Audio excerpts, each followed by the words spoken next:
How did they get in? We're still investigating. After gaining access to a user's account, the attackers searched for privileged credentials and moved laterally until they found some. Administrator accounts. We invested heavily in a privileged access management solution.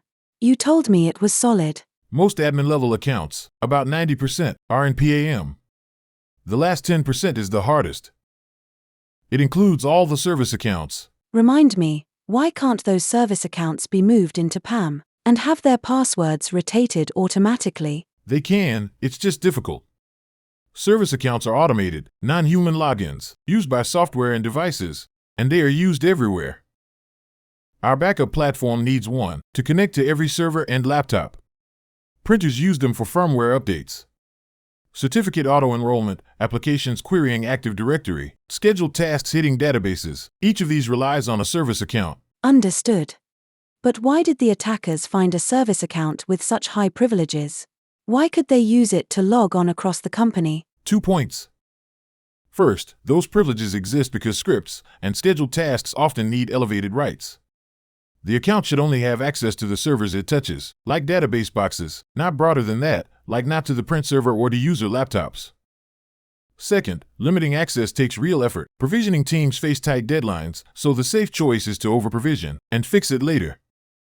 Now multiply this by however many applications we support and however many products we need to maintain and update, and you can easily end up with hundreds of service accounts. Imagine how many of them will be over-provisioned. And the attackers need to find only one. Exactly. They compromise one, use it to locate another, and repeat until they reach critical systems. Then it's game over. Didn't we roll out special jump servers for admins to connect through for critical work? We did. That was a good solution for the problem 15 years ago. Attackers adapted, and we simply didn't keep pace. We've increased the security budget every year, but we're still behind. What does the team recommend? That leads to your second question. Why weren't the attackers' logons blocked? Remember the user and entity behavior analytics, that solution we proposed? Right. The UEBA product that learns normal usage patterns and alerts on anomalies. Exactly. The attackers connected at night when no one should be working. UEBA would have flagged that, but it's not deployed. If the board approves UEBA, will that be enough? No. After adversaries gain privileged access, they can blend in, learn the patterns, and avoid looking suspicious. They can even fool UEBA. And let me guess, UEBA itself uses service accounts to collect data. That's exactly right. UEBA is one layer of defense. We need it, but we also need additional layers. You know this better than me. We have limited resources. If we deploy this product, that means something else isn't getting done. Given our resource constraints, what single measure would have the greatest impact and do the most to cut the risk from over-provisioned accounts? There's something we're testing out, only inside the security team for now. It's something Microsoft has recommended for nearly a decade, the Privileged Access Workstation, or PAW. Organizations on the higher end of the security maturity scale use them. How is a PAW different from the old Bastion hosts? Isolation. You can't connect to a PAW remotely, you must sit at the keyboard. That physical barrier means attackers with network access would not be able to log on. They would need to evade multiple controls and have physical presence just to log on. What is slowing the testing? Deploying PAWS touches every administrator, service desk, server, network, application. We need buy-in to avoid wrecking the goodwill we've built. The silver lining of this incident is that the board will listen.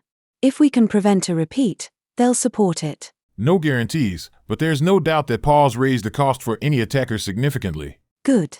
Leave it with me. Does this conversation sound familiar? Think of it as a relatable interaction between a CIO and a CISO, or between a CISO and the Director of Security Operations, or with the Incident Response Manager.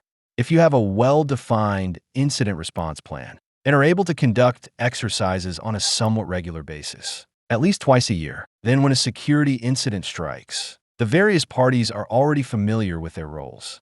The incident response team is determining the extent of the incident.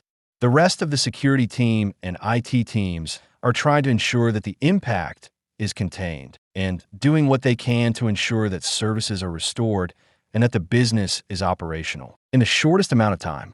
In addition to being regularly updated regarding the incident, a hands-on board will be interested in the bigger picture. How are we preventing this type of problem going forward? What steps could we have taken to prevent it? What were the factors that prevented those steps?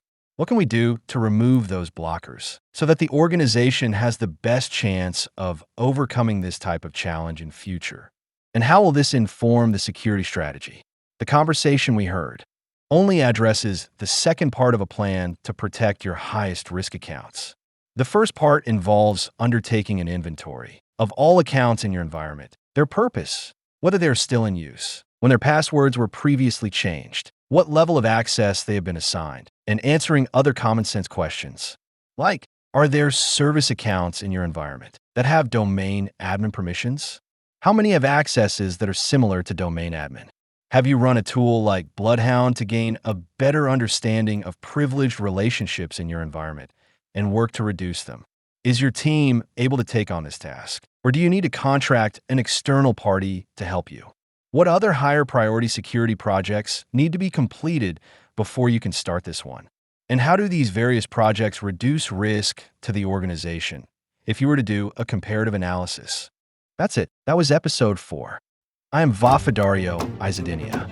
I hope you enjoyed the storytelling format of this episode as much as I enjoyed preparing it.